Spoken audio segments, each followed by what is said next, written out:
Assalamu alaikum, dear students. I hope you all are fine.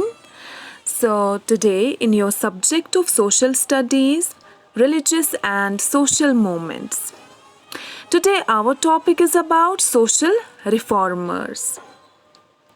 So, India में बहुत सारी social reform movements हुई. Social reform movements वो movements होती हैं जो सोसाइटी को इम्प्रूव करने के लिए होती है.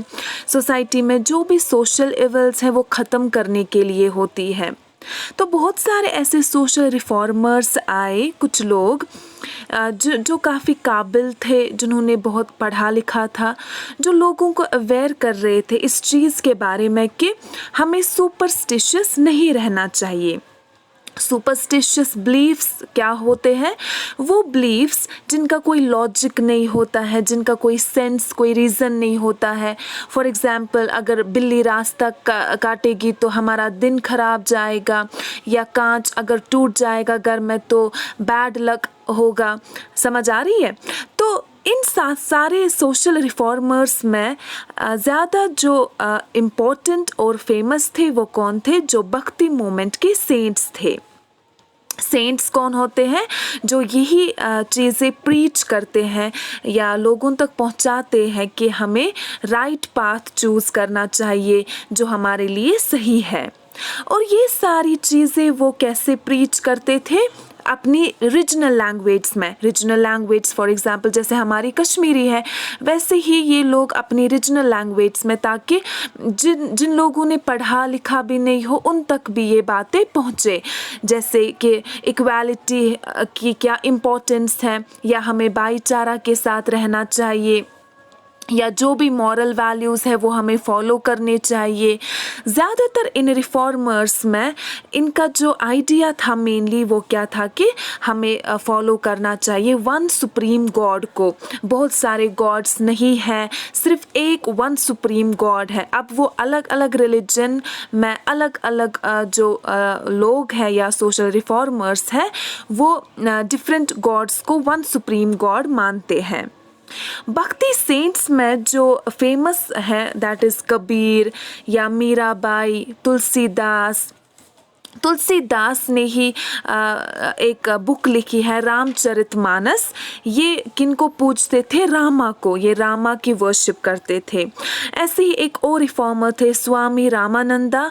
उन्होंने बहुत कास्ट सिस्टम के खिलाफ बोला है, लोगों को अवेयर किया है कि हमें on the basis of caste एक दूसरे को डिस्क्रिमिनेट नहीं करना चाहिए. या फिर सेंट कबीर जो थे वो इन्हीं स्वामी रामानंदा के स्टूडेंट थे.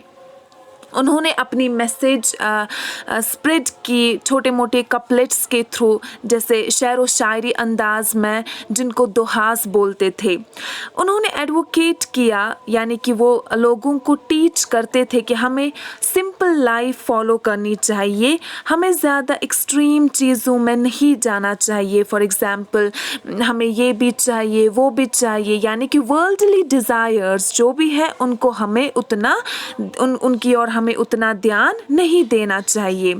वो चाहते थे कि हम सब भाईचारा में रहे, चाहे हिंदू हो या मुस्लिम हो. और कबीर के जो फॉलोवर्स थे उनको बोलते थे कबीर पंथीज. ऐसे ही मीराबाई एक और जो रिफॉर्मर थी वो लॉर्ड कृष्णा को वर्शिप करती थी. वो कैसे उनको वर्शिप करती थी? वो कुछ सॉन्ग्स कंपोज करती थी उनको डिवोट करने के लिए. जब वो उनकी पूजा करती थी तब वो भजन गाती थी, जिनको हम पड़ास भी बोलते हैं. ऐसे ही एक और रिफॉर्मर थे राजा राम मोहन रॉय, जिन्होंने ब्राह्मो समाज इस्टेब्लिश किया. और इसी ब्राह्मो समाज के थ्रू वो लोगों तक अपनी मैसेज पहुंचाते थे कि हमें कास्ट सिस्टम पे यकीन नहीं करना चाहिए, हमें इसके ख़िलाफ़ आवाज़ उठानी चाहिए.